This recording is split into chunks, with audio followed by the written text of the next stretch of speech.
Provocação histórica. Olá, olá, respeitável público, olê, olê, olê, olá.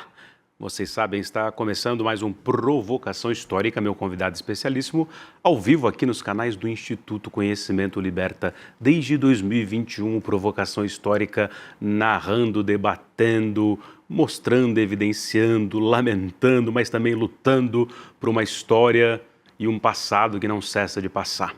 Senhoras e senhores, a essa altura vocês já sabem, eu sou o Lindené Pareto Júnior, um professor e um historiador num Brasil que tem um intenso, violento, virulento passado pela frente e um passado que não cessa de passar num mundo sempre conflagrado, ou um mundo, vocês sabem, invariavelmente cheio de guerras.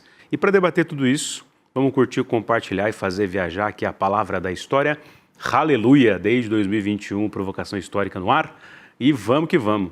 Até porque brava gente que lê, que assiste e que nos vê aqui hoje, seja agora, ao vivo ou depois em outros horários.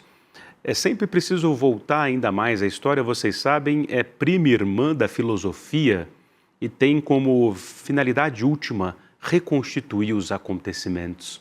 Mas a sua centelha crítica, provocadora, cheia das dúvidas de Hamlet e companhia, vem da filosofia. E mora no meu coração todos aqueles filósofos e filósofas que tentam narrar o absurdo da atroz comédia da existência. E por isso que eu tenho a alegria de finalmente trazer hoje aqui no palco do Provocação Histórica e também do Espaço Sideral, da Lua, da Terra, do Cosmos, ele, o filósofo, ensaísta, crítico, escritor, ele, José Guilherme Pereira Leite. Seja muito bem-vindo ao Provocação Histórica, meu. Muito obrigado, Lindené. Gostou da apresentação aqui? Hã? Meu pai não teria feito melhor, não teria me apresentado de maneira tão elogiosa. Você que escreve sobre as agruras do mundo, meu querido. Muito obrigado. Finalmente, a gente tentou no final do ano passado, né? Mas você é um homem cosmopolita, desapareceu para o mundo. Pois é, né? Mas acontece na hora certa. Né? Total. Como, aliás, o fundo da nossa conversa não nos deixa mentir, né? Não é Photoshop, né? Não parece. É inventão da massa. Isso aí é meio photoshopado, não? Você sabe que eu estava falando outro dia para o filho de uma amiga minha. Falei, rapaz, você sabe que agora a grande pergunta da geração de vocês, né? Você já reparou qual é? Toda vez que vocês veem alguma coisa, a primeira coisa que vocês falam um para o outro é verdade? É real? Isso existe mesmo? É IA? É IA. É tudo sobre isso? Virou a grande pergunta, né? Porque a realidade já era inverossímil, né? Uhum. Há muito tempo. Muito Mas bom. agora que você sabe que ela pode ser falsificada com essa facilidade toda, né? Uhum. A ausência de verossimilhança se tornou ainda mais dramática, né? Ainda mais dramático. E repara como isso se configura agora nos diálogos da moçada, né? Da juventude. Totalmente. Ah, não, mas espera, é verdade? Pois é. Quer dizer, E aí você diz, porra, mas o que é verdade, afinal de contas, né? Como é que eles vão fazer para reconfigurar a noção de verdade? Os regimes... Verdade fática, registro, não registro. Qual é o poder da fotografia depois disso tudo, né? Afinal de contas, ela sempre foi, desde o seu nascimento, a contraprova última, né? Impressionante, né? Quer dizer, tem tudo a ver com técnica e com... O Zé Guilherme defendeu agora, faz pouquíssimo tempo, né? Faz um ano e pouco. Um ano e pouco, a tese de doutorado dele na Faculdade de Filosofia, Letras e Ciências Humanas. Põe aqui, inclusive, o link no chat, mas também na tela. Vocês podem baixar gratuitamente essa tese maravilhosa do Zé Gui. Aí, ó. Fala que eu não estou conseguindo ler aqui, ó. Fala aí o título maravilhoso dela. Fantasmagórica Máquina. Arte, técnica e fim do mundismo. Por que isso tem a ver com Artemis, a lua aqui atrás, a terra lá no fundo, a técnica, a fotografia? Tem a ver, assim, para simplificar lindamente o assunto, sou a favor da simplicidade. Eu basicamente, o que eu fiz nessa tese, demorou, né? Mas no fim das contas, o que eu fiz ali foi dizer, em linhas gerais, que o pessimismo que marca né, a nossa experiência contemporânea na cultura e nas artes, com muita força, ele é resultado do hiperdesenvolvimento técnico e tecnológico, na medida em que nós não nos sentimos mais capazes de controlar os rumos e a direção desse desenvolvimento. Então, a gente entrou, né, digamos, a humanidade, sabe-se lá exatamente o que é isso, mas continua sendo uma noção funcional. Né? Então, a humanidade entrou numa era em que ela sente que ela não governa mais a si mesma.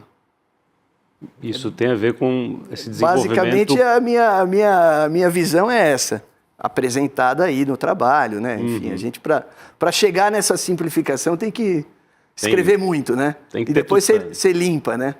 Você vai tirando a gordura do seu argumento e vai chegando numa coisa mais cristalina, vamos dizer, que pode estar errada, inclusive, mas ela pelo menos é clara. O benefício da dúvida ao filósofo.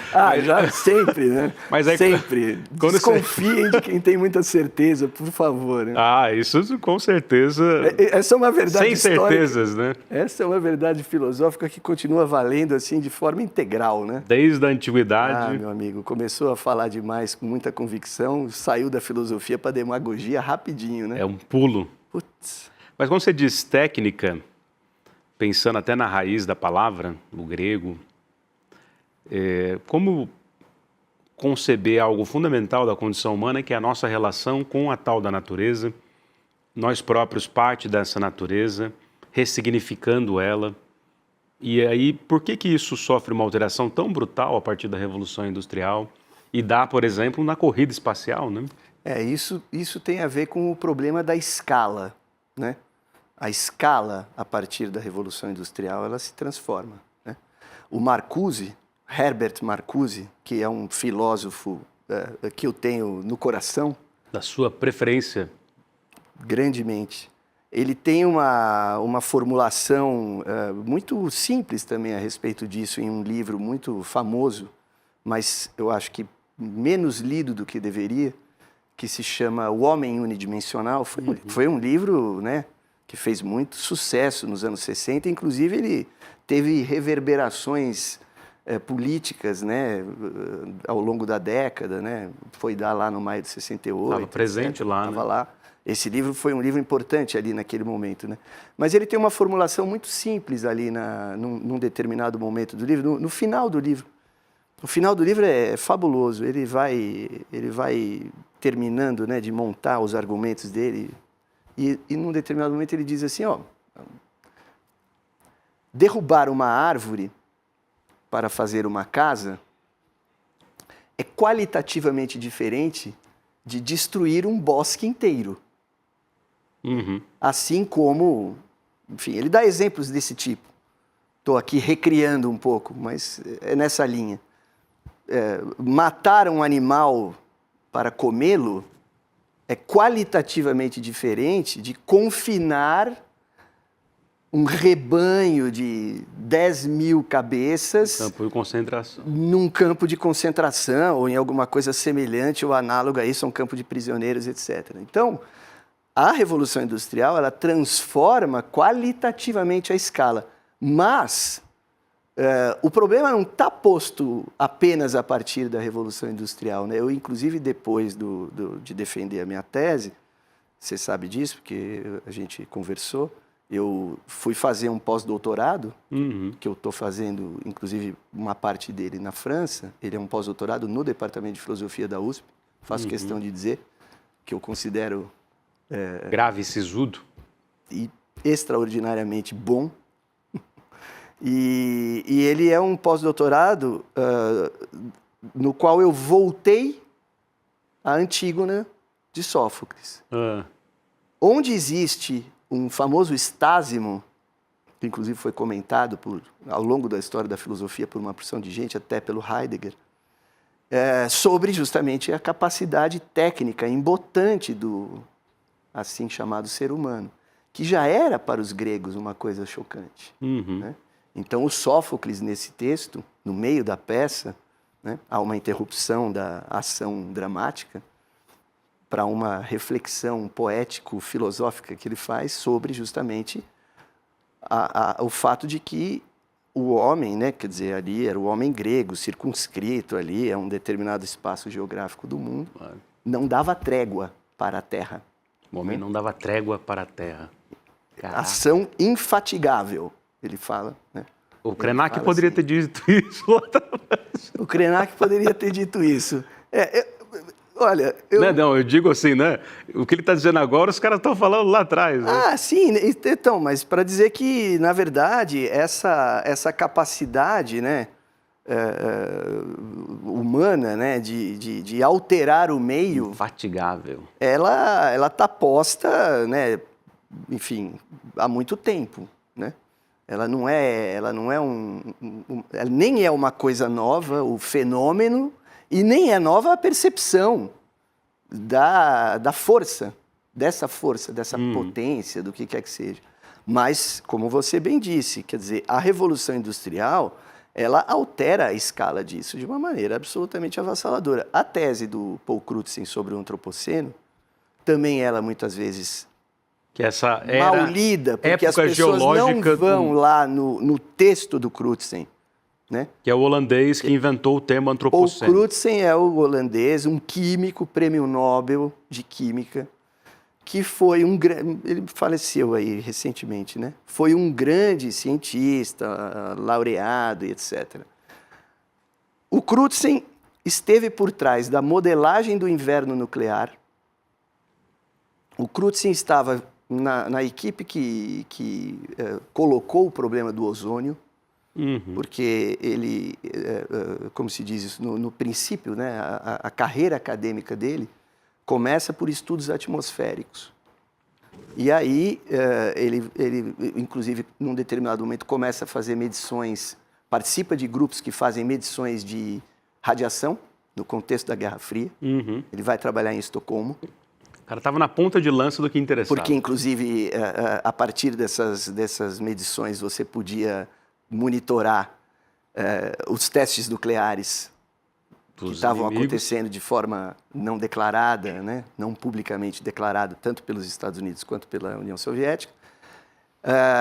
Então, essa é um pouco a história acadêmica do Crutzen, né? Aí ele vai transitando disso para estudos atmosféricos mais amplos, chega nessa questão do ozônio, participa, né, dessa modelagem, que inclusive foi usada pelo...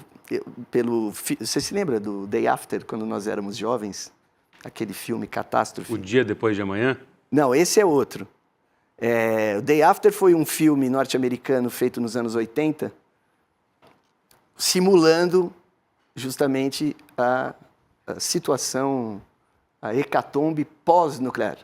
Se houvesse uma guerra atômica, etc.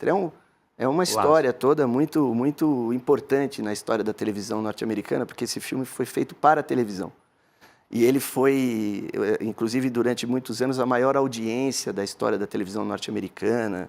As pessoas passavam mal. Eu me lembro de ver esse filme, eu tinha 10 anos de idade, assim, e realmente era uma coisa muito assustadora. No filme tem uma guerra, né, uma guerra atômica e tal. Mas o filme não é sobre a guerra, o filme é sobre o que será o mundo, ou o que seria o mundo depois da hecatombe nuclear. E o cineasta, o diretor desse filme, ele usou o modelo do inverno nuclear que tinha sido desenvolvido por várias pessoas, inclusive o Crutzen, que estava envolvido nesse grupo de pesquisa. Modelagem, né? E depois, finalmente, ele é o cara que nomeia, né, aquele que nós consideramos ter sido quem nomeou o antropoceno.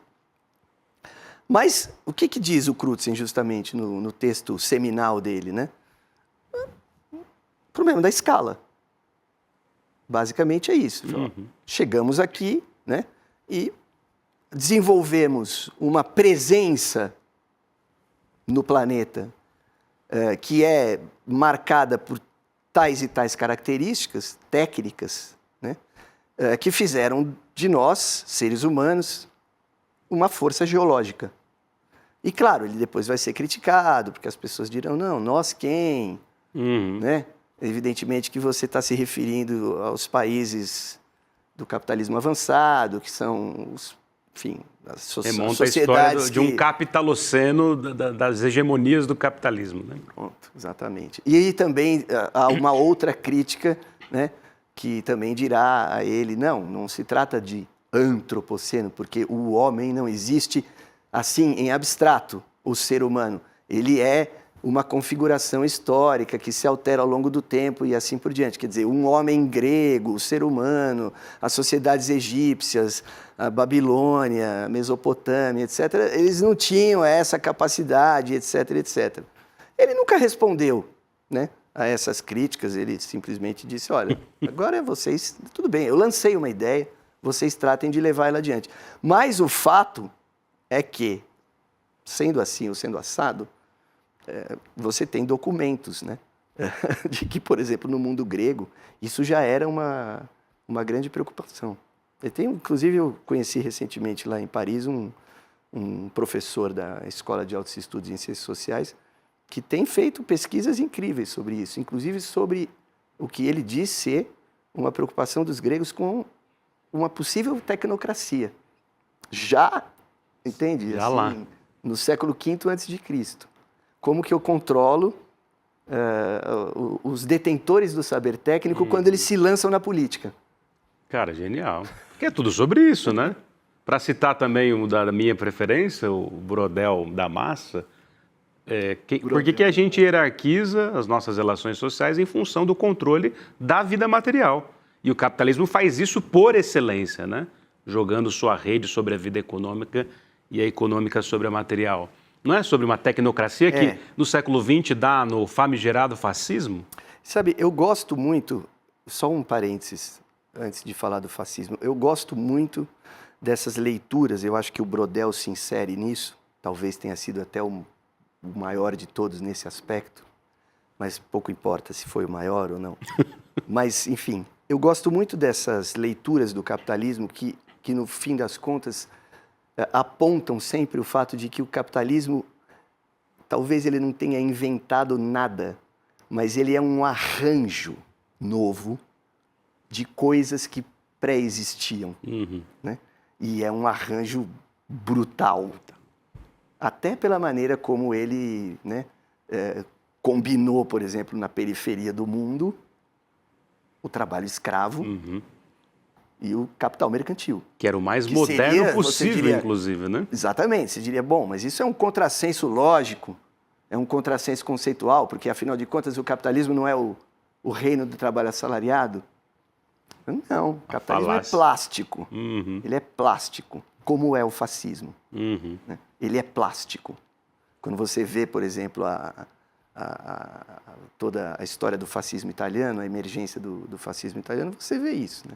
E tem toda essa euforia com a tecnologia, né? Sim, aí então, pois é, a pergunta que você lançou anteriormente, né?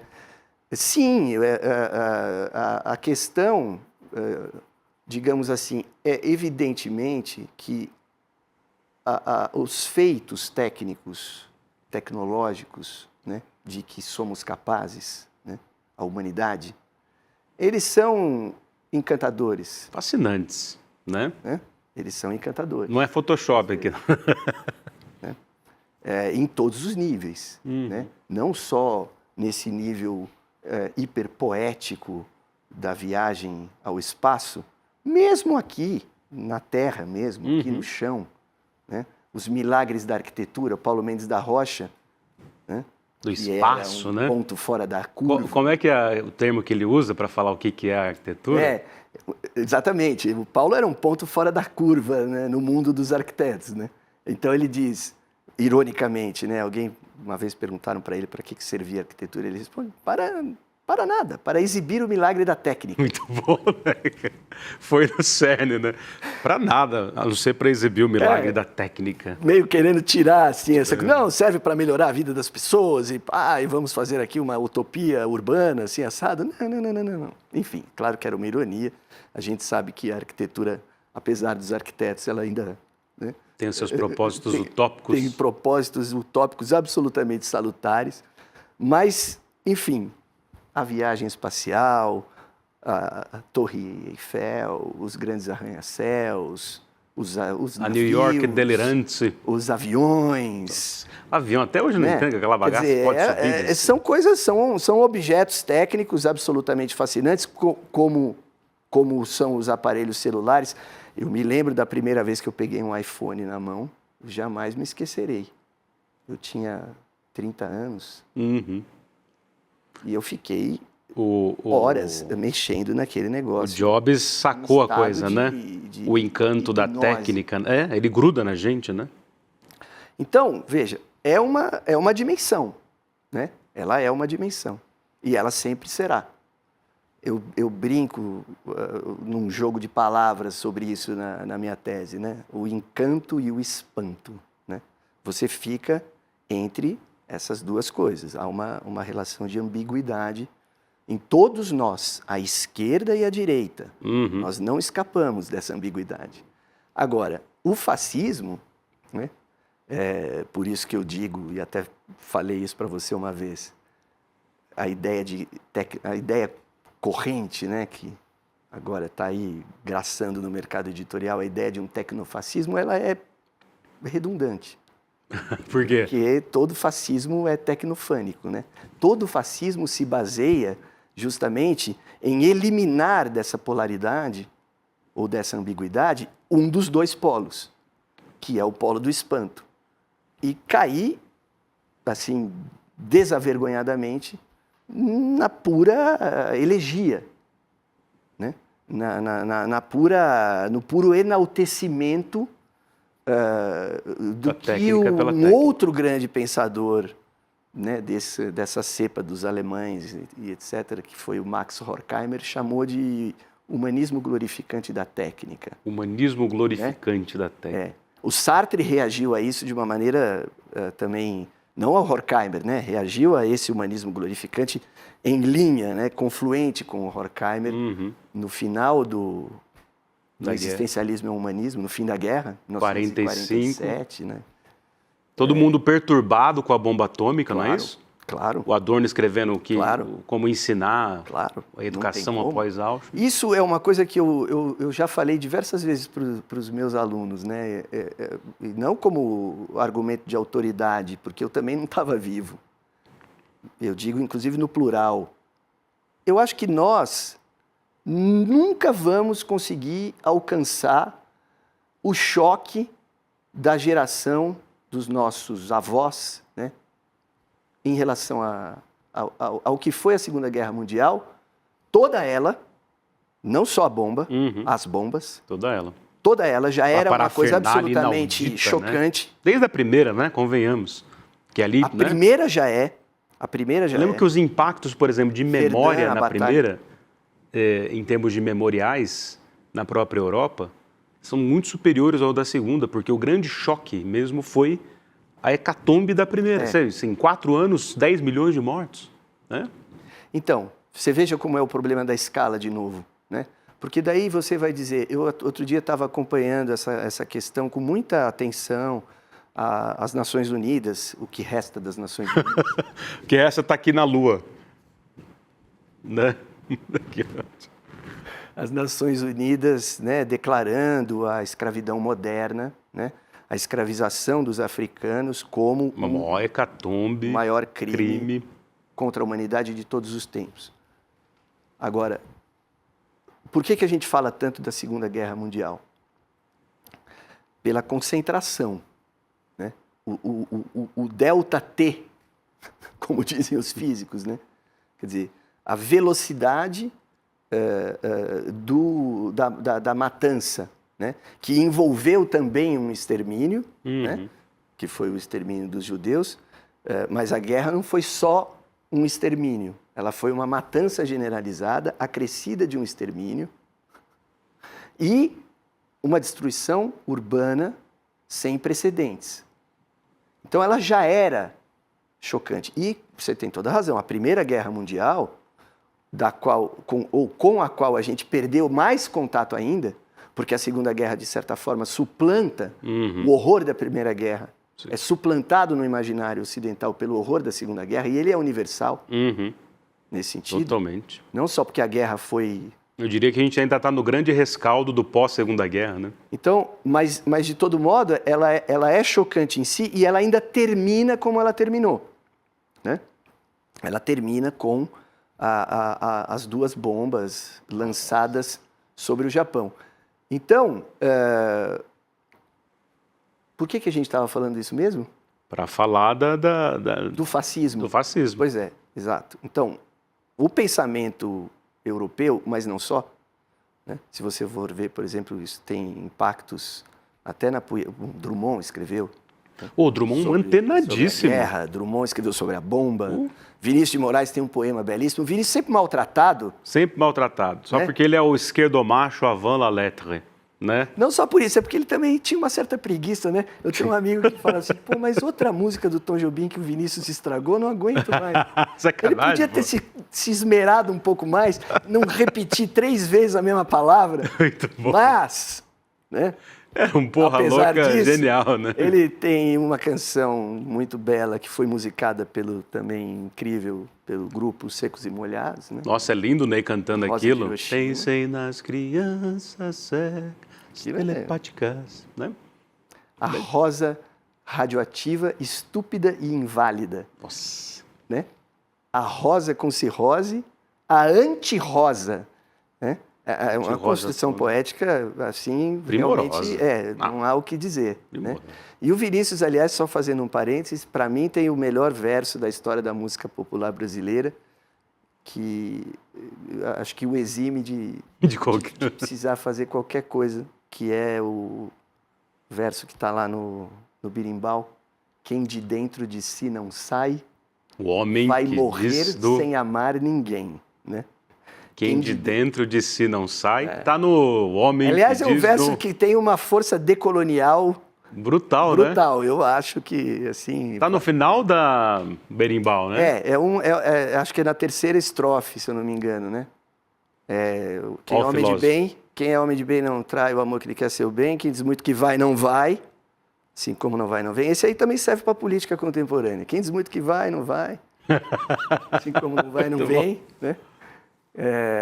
Quem de dentro de si não sai vai morrer sem amar ninguém. E o dinheiro de quem não dá é o trabalho de quem não tem.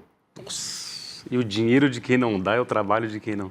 Tudo bem, né? Porra! E ele depois tenha feito umas coisas assim. Aí que tem a gente fala, luta de classes, crítica ao capitalismo, ao esvaziamento do... Absolutamente tudo. É quase... Demagogia. Demagogia. Porque quem diz muito que vai, não vai. E assim como não vai, não vem. Quem é homem de bem não trai o amor que ele quer ser o bem. Quer dizer, mas o problema da traição... Bom, enfim, também pode ser um problema só de franqueza. Né? Essas são outras questões. Né? E depois, quem de dentro de si não sai vai morrer sem amar ninguém. Quer dizer, o problema justamente dos centrismos todos, né? Uhum. O que vai desde enfim, pode ir desde... Uma relação amorosa simples até uma civilização. Até o imperialismo, né? Você vê que tem escala também, né? O Vininho era cosmopolista. E o dinheiro de quem não dá é o trabalho de quem não tem. Que, como você já apontou, é o operário em construção. É uma espécie de como fala isso, de síntese poética da mais-valia, né?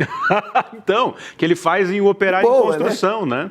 Claro, exatamente. Ele vai percebendo tudo ali com as mãos dele. E é boa, né? Porque você sabe que a gente tem esse problema, né? A arte, às vezes, ela se politiza, mas ela se politiza em detrimento da forma, né? E nesse caso, não, né? Mas, Lindener, veja, voltando né? O impacto da guerra. As bombas atômicas, né? Essa hecatombe. Então, o pensamento mundial reagiu a isso, teve que reagir a isso, né? Mas é uma reação que, por tabela, ela é uma reação ao fascismo. Porque o que estava acontecendo antes? Quem jogou a bomba foram os americanos. E a sociedade americana, pelo menos de acordo com aqueles esquemas da Universidade Americana, aquelas tabelas que eles fazem. Liberal-democrata. É uma sociedade democrática. Né? Muito democrata. O Jason Stanley diria que ela é uma sociedade democrática. Afe Maria. Então, mas vá lá. Né? Independentemente dela ser ou não uma sociedade democrática, ela não era pelo menos não àquela altura, uma sociedade fascistizada, né? Uhum. Os frankfurtianos, quando cruzaram o oceano, foram lá olhar e disseram, não é bem assim, né? Na verdade é isso, né? O Marcuse, o próprio Adorno, que é um pensador que não me comove muito, mas tudo bem, né? É o Adorno, né? Eles, quando cruzaram o oceano, foram lá e disseram, puxa, mas aqui não era tão diferente assim, né? Do que a gente estava vendo lá. Só que tomou um rumo ainda, tem algumas brechas e etc. Não foram os alemães, nem os italianos, nem os japoneses que jogaram a bomba. Aliás, pelo contrário, os japoneses tomaram a bomba na cabeça.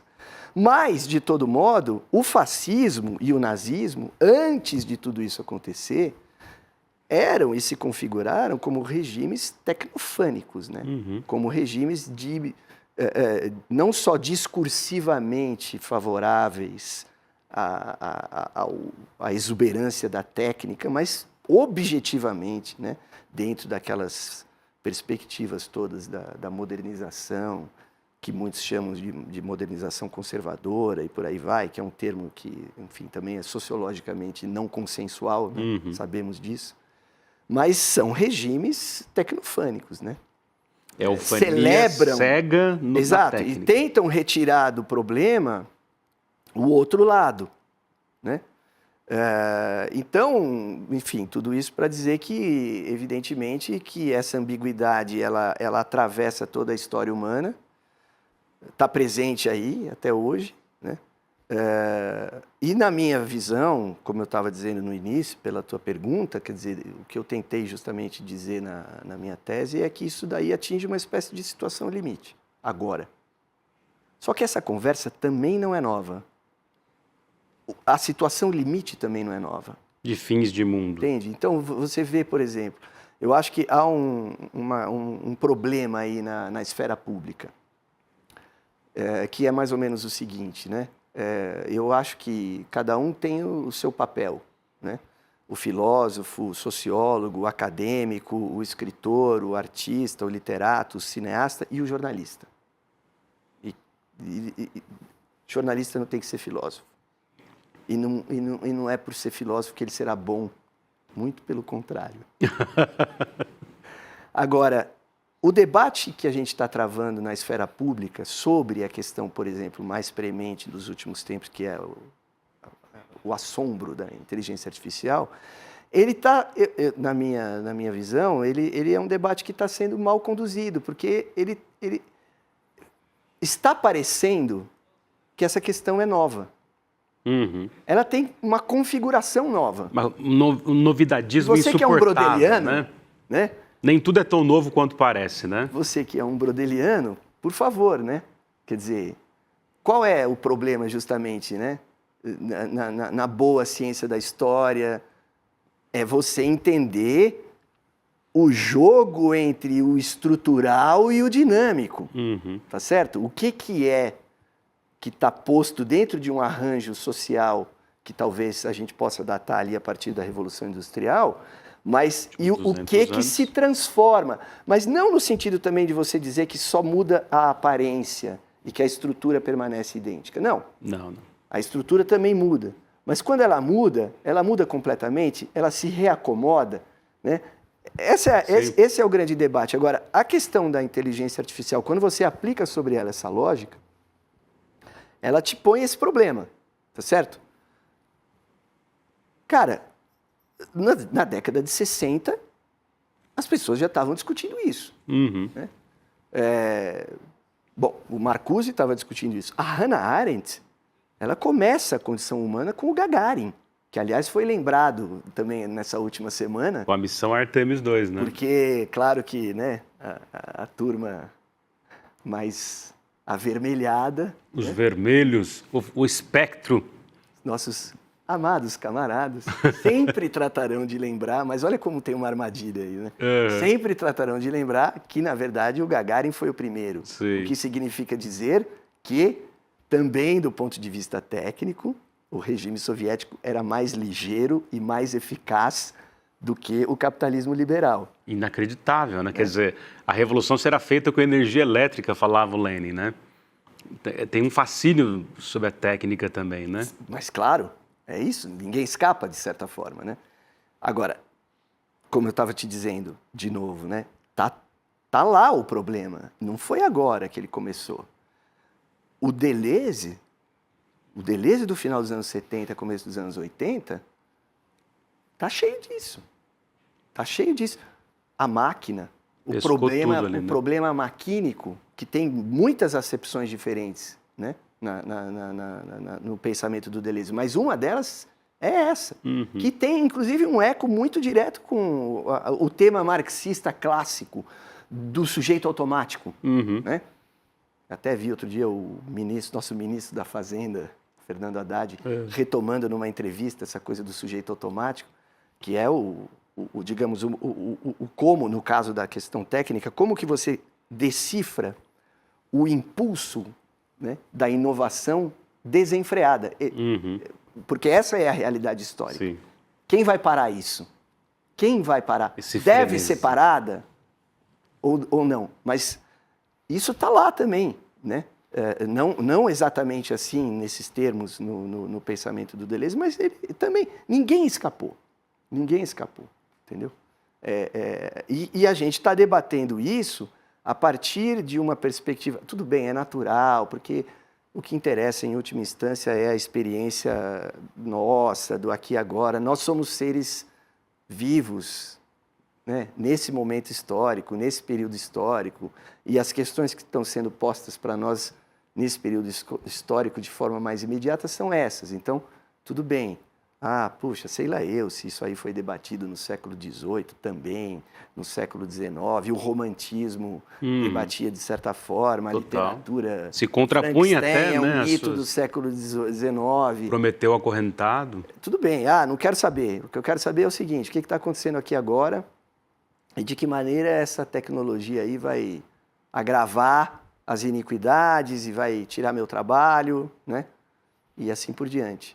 Mas eu acho que seria bom, entende? Se a gente conseguisse, mesmo na esfera pública, mesmo ela não sendo acadêmica, né?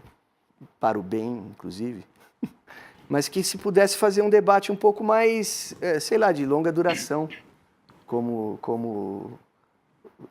gostaria que fosse um brodeliano.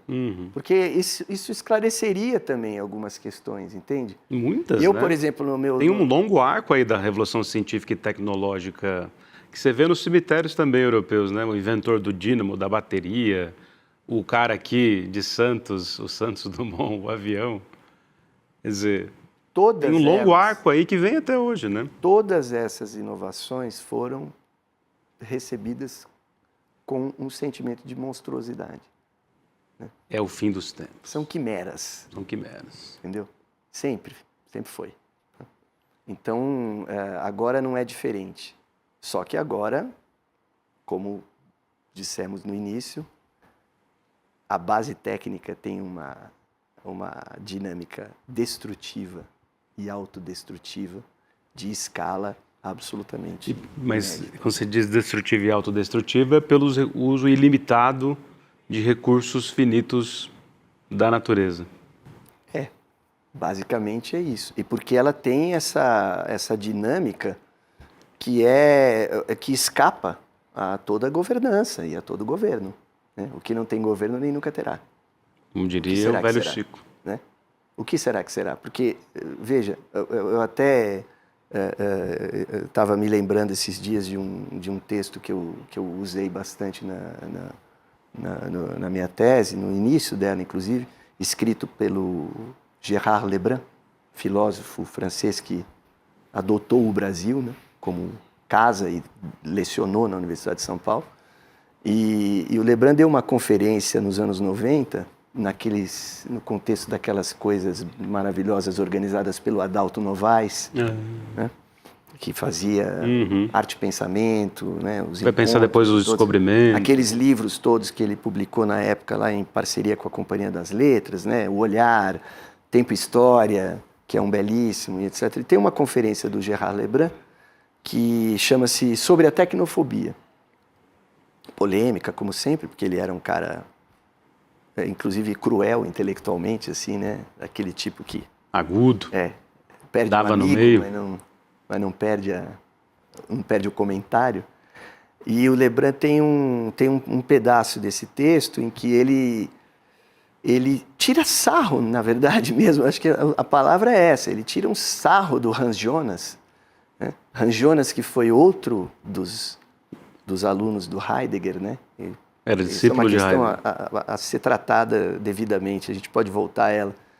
Hans Jonas escreveu um livro muito, muito importante também nos anos 70, né? O Princípio da Precaução, né? No qual ele advogava essa ideia, dizer, olha, como a gente não sabe para que as coisas serão usadas, né? A partir desse hiperdesenvolvimento técnico e tecnológico, é melhor a gente começar a fazer uma regulação do tipo de pesquisa que pode ou não pode continuar a ser feita. E claro que ele tinha na cabeça, como todos eles, o modelo do problema atômico, nuclear. A Operação Manhattan. Isso aí tinha que ter sido parado, isso daí não podia ter continuado, alguém deveria ter havido um interdito ético sobre esta pesquisa. Então o Hans Jonas retoma essa questão para propor uma governança, né, diriam os mais contemporâneos. E o Lebrun tira um sarro dele, porque ele diz, olha, faz o seguinte, né? Basicamente o argumento do Lebrun é esse, eu vou te dar um papel, uma caneta, e você legisla. Você arrisque-se, né? Aí, como filósofo, já que você entendeu perfeitamente o que é o bem e o que é o bem comum, então tente legislar, porque na hora que você vai legislar, você vai ter que dizer qual é a pesquisa que vai poder continuar e qual é a pesquisa que vai ter que ser parada. Porque ela tem implicações deletérias, evidentes e assim por diante. Você vai cair no reino do imponderável, né? Porque aonde você menos espera, né? O desenvolvimento técnico e tecnológico te apresenta um problema. E às vezes aonde você via uma coisa muito grave, na verdade correu de forma menos grave. E, ao mesmo tempo, também é uma ironia, que essa eu acho muito salutar, né, da parte do Lebrun, de dizer assim, cara, filósofo, quando começa a querer legislar... Não dá muito certo. Não dá muito certo, sabe? Assim, o filósofo, ele é um sujeito que está aí para lembrar certas coisas, né? Tem uma relação muito, muito importante entre filosofia e memória, né? Completamente. O passado, questões que foram soterradas, né? Uma determinada pergunta que não está sendo feita, um deslocamento do problema. Então, esse é o papel do intelectual, né? Filósofo como metonímia, né? Do intelectual, que é o sociólogo, o cientista político, o historiador, sim, o antropólogo, o que quer que seja. Ele existe para isso, né? Quem tem que construir a governança é a sociedade. Assim como quem faz revolução, né, ou quem causa grandes mudanças significativas no curso da história, é a sociedade, não é a teoria. A teoria, né, identifica determinadas coisas que podem vir a acontecer, né, e que muitas vezes também não acontecem. Né? Exato. Então, enfim... A filosofia... Zé Gui, ó, filósofo aqui, defendeu a tese recentemente lá na FEFELESH USP sobre a técnica, qual que é o título plástico e poético? Fantasmagórica máquina, arte, técnica e fim do mundo. Arte, técnica, fim do mundismo. Arte, técnica e fim do mundismo, que também está em xeque, ou em xeque não, está na Berlim em função do que a China... Porra, bicho, a gente precisa dar uma olhada lá, né? Precisa ir. Mas não tem como é que é? O técnico... Se me leva, eu vou. Como é que é? A alfania técnica? A tecnofania? Não tem uma tecnofania muito perigosa com a China? Acho que Essa tem. celebração. Nossa, olha o que eles fizeram. Olha quantas pontes. Claro. Olha quantas hidrelétricas. Olha quanto trem-bala. E a gente invejando aqui porque a gente não fez igual. E de fato, né? Não ter um trem até Campinas é brincadeira, né? Ou o Rio-São Paulo, a gente sabe que tem esses benefícios. Mas não tem ali uma euforia também pouco Cara, eu acho debatida? que tem várias questões aí. Não sei se eu vou me esquecer no meio do caminho de alguma delas, provavelmente. Mas eu acho que a primeira de todas, só por uma precisão histórica, uma das coisas mais ridículas que foram ditas pelo vice-presidente atual dos Estados Unidos, O Vance meses atrás, ou no ano passado, quando ele foi explicar o protecionismo norte-americano, ele disse que o problema era o seguinte, que os americanos tinham ensinado os chineses a fazerem as coisas, né? E que os chineses tinham se apropriado do conhecimento norte-americano para dar o salto. dar um salto sobre os americanos, né? E que aquilo era uma estupidez, porque, afinal de contas, os americanos tinham sido assim, um povo inocente, né? Que tinha feito uma espécie de transferência ingênua de tecnologia para um povo arcaico, subdesenvolvido, né? Que nada sabia e que se apropriou, aí ninguém consegue explicar como, né? Como que esse povo arcaico, primitivo, sei lá eu mais o que outro estereótipo aí do evolucionismo histórico se apropria, né, de um conhecimento totalmente externo e, né, heteronômico, né, como se diz, uma coisa totalmente, uma exterioridade absoluta e dá um quinal, né, naquele que, na verdade, é o grande inventor da coisa mesma. Então, uma coisa absolutamente ridícula, porque a gente sabe, né, o que foi, mesmo, digamos, que a nossa ignorância tenha catedrais, as imensas catedrais que ela tem, a gente sabe o que foi a civilização chinesa, né? Então, essa, para começo de conversa, é a coisa mais patética, né? Que o cara... que o Vance diz. Quer dizer, Agora sim, também a coleção de ignorâncias antropológicas e históricas que esses caras são capazes de pronunciar é um negócio realmente exuberante, né? Não está no gibi. Não, é uma loucura. Agora, a questão digamos, desse apreço pirotécnico, né, pelas coisas, eu acho que volta, Lindener, sempre no mesmo lugar, entendeu? Que é este, né? Como que nós vamos constituir uma vida para frente que seja uma vida que reconfigure ou que possa reconfigurar a nossa relação com a técnica, com a tecnologia e com os seus efeitos deletérios que muitas vezes a gente não consegue prever. Essa eu acho que é a pergunta crucial, a pergunta de ouro, a pergunta dourada, entendeu? Por quê? O problema da escala está colocado, né? Por outro lado, você não quer viver sem penicilina. Nem a pau. Certo? Eu também não. Nem sem chuveiro elétrico. Eu posso viver sem automóvel. Podemos. Mas eu não quero viver sem raio-x. Não. E o raio-x veio junto com a bomba atômica. Ferrou. Então, esses imbricamentos todos, eles são historicamente muito complicados, né? E aí você tem, por exemplo, para voltar lá no exemplo, né, no exemplo de um cara como Marcuse, que ele se restringe a dizer, não vai se meter a legislar, mas ele diz assim, bom, são fenômenos qualitativamente diversos, é importante que as pessoas saibam disso. Mas como é que elas vão lidar socialmente com essa questão? Essa não é uma resposta que cabe à filosofia. Essa é uma resposta que cabe à história, ela cabe à sociedade. A gente tenta, de certa forma, não o filósofo, o sociólogo, eu digo, nós todos, seres humanos em geral, né? A gente está tentando fazer, muitas vezes, uma triagem, um trade-off, como dizem os economistas, né?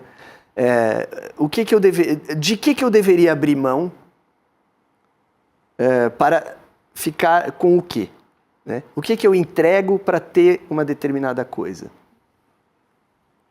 Só que essa resposta ela varia de indivíduo para indivíduo, de grupo para grupo, de país para país, né?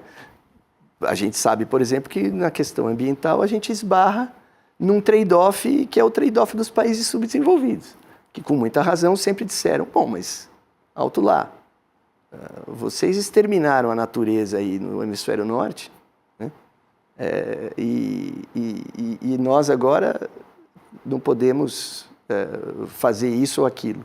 Não é que também queremos um salvo-conduto para exterminar a natureza, mas a gente, né, também quer desenvolver algumas coisas. O Lévi-Strauss tem aquela entrevista brilhante que ele deu lá no começo do século, lá, ele já com muita idade, uma obra-prima longe do Brasil.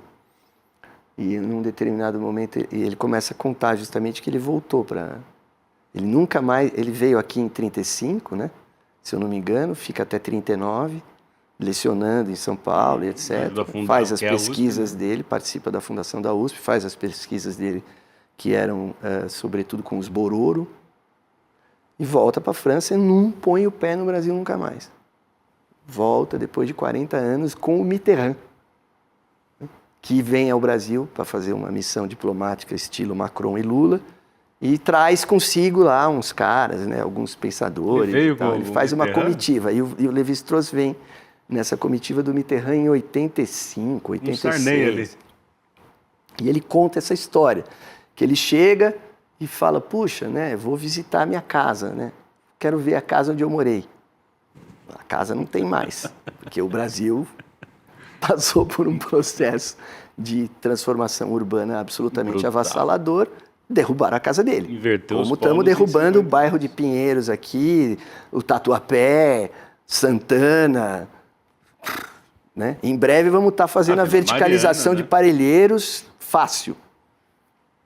Aí ele fala, bom, vou pelo menos achar... Ele não consegue achar nem a rua, nem a praça, porque a transformação espacial foi de tal monta que ele não tem nem elementos assim reconhecíveis na paisagem.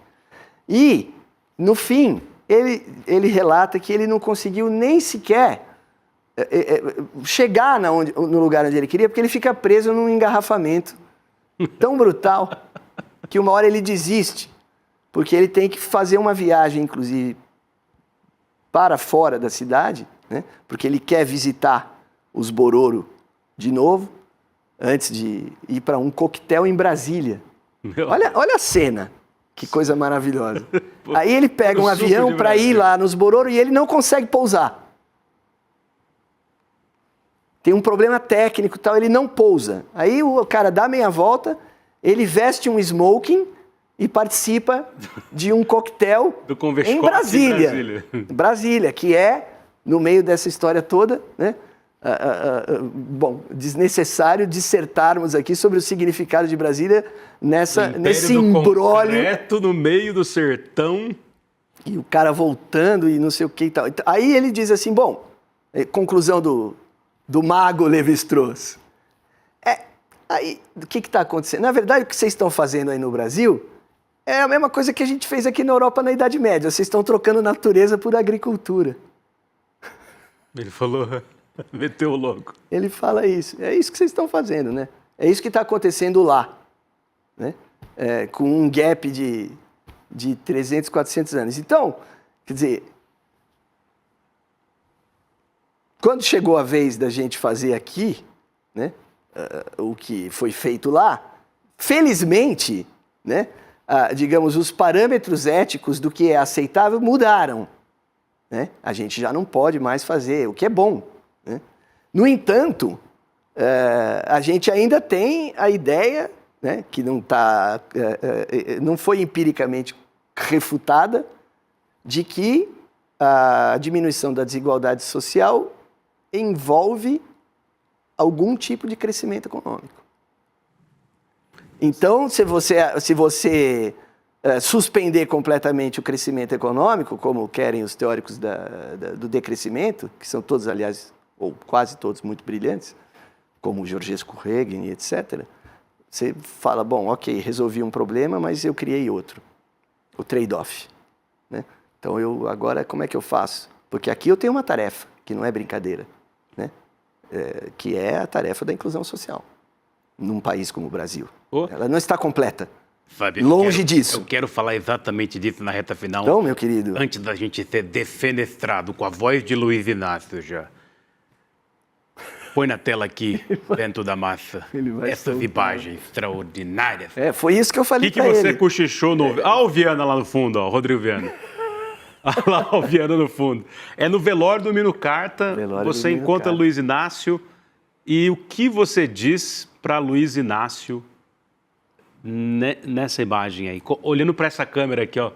Eu falei isso para ele. Lente da verdade. Eu falei isso para ele. Falei, presidente, como vai ser o nosso trade-off aqui no Brasil?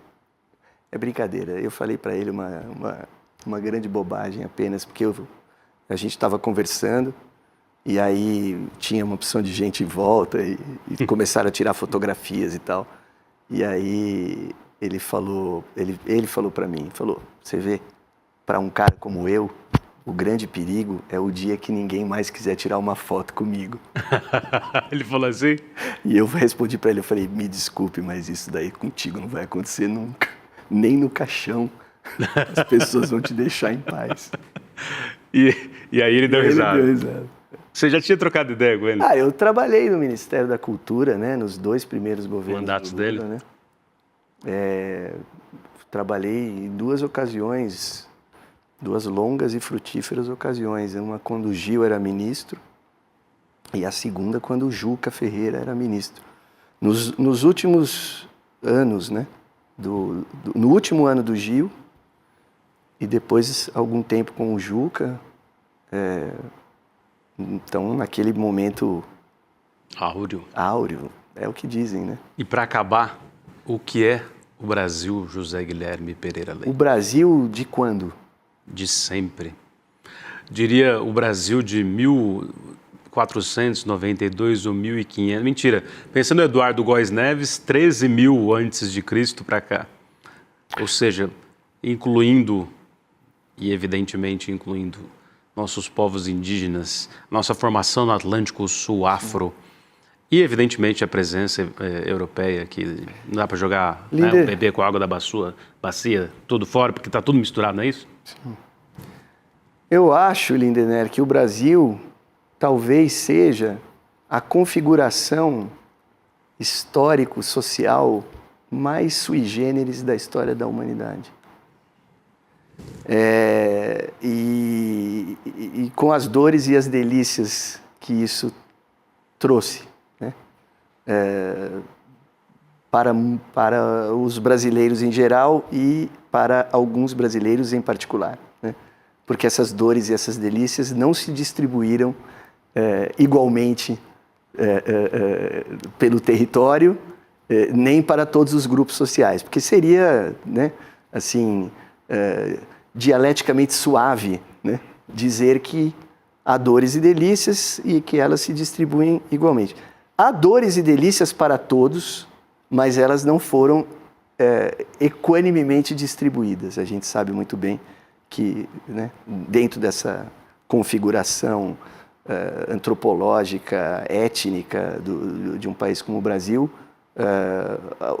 o peso, né, a carga de sofrimento recaiu predominantemente, né, sobre os indígenas e os africanos escravizados, né, deportados para cá, como se diz hoje em dia na terminologia mais correta, né, desse crime, né? Desse crime, dessa ocorrência histórica, né?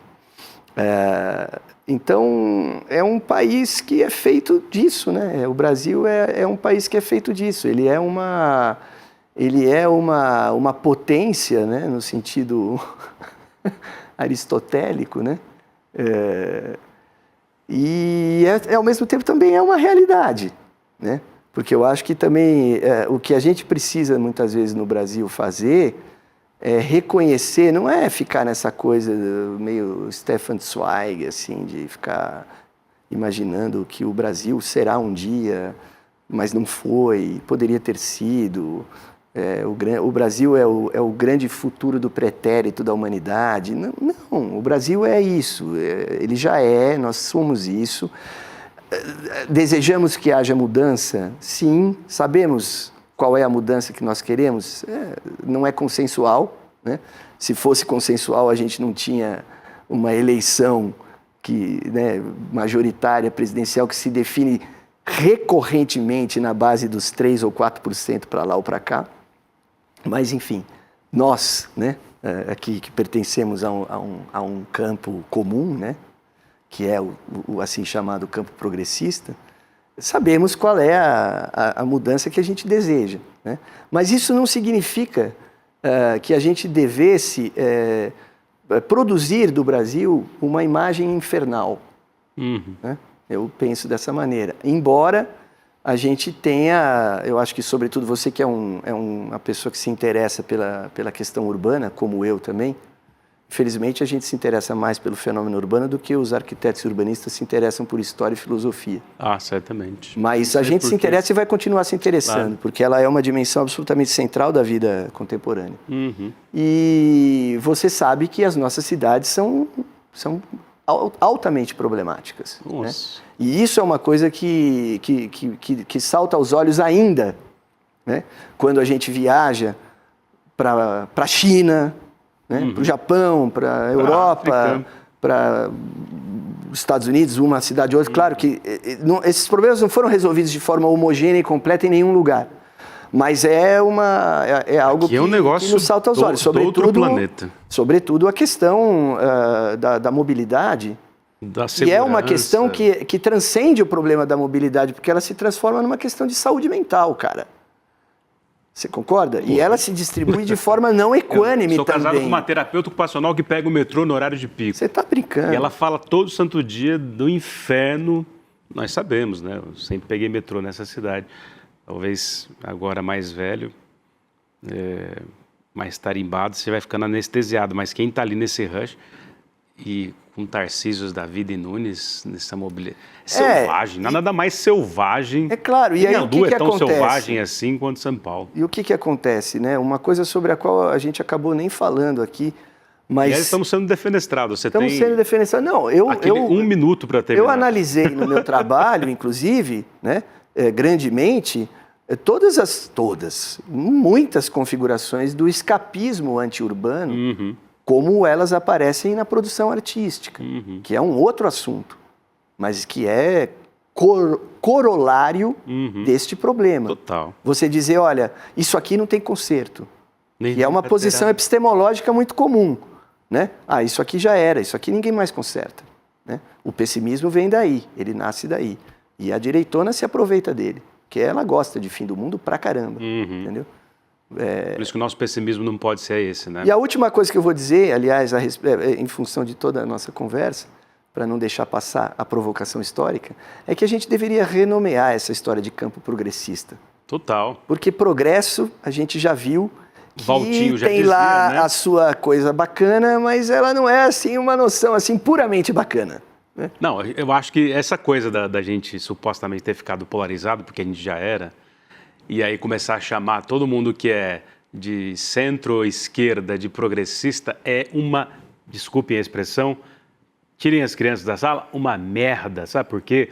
Porque progresso a gente sabe no que dá na técnico-ufania do fascismo. Certo. O Sartre, quando ele se insurge lá, né, contra a glorificação da técnica, ele fala do Comte.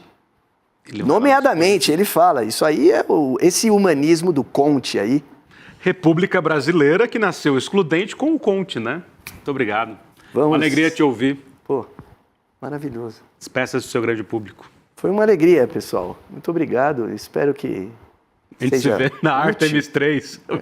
A gente se vê na nave. Tchau, gente.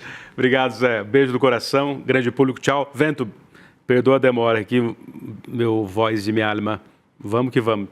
Valeu, produção. Tchau. Oi, gente! Toda terça-feira, às 19 horas, tem o Precisamos Conversar inédito, mas isso você já sabe. Mas se você perdeu o programa ao vivo, você pode assistir da seguinte maneira, é bem fácil. Você entra lá no YouTube, em ICL, Instituto Conhecimento Liberta, vai ter uma aba, que é a aba Playlists. Nessa playlist você vai lá e procura por Precisamos Conversar e você pode assistir a todos os programas, o que passou e os outros da outra temporada também. Se fica à vontade, assiste no seu tempo, do seu jeito. Aqui no ICL é tudo muito fácil de encontrar. Então venha com a gente, aproveita e se inscreve no canal ICL. Estamos revolucionando o mundo, meu amor!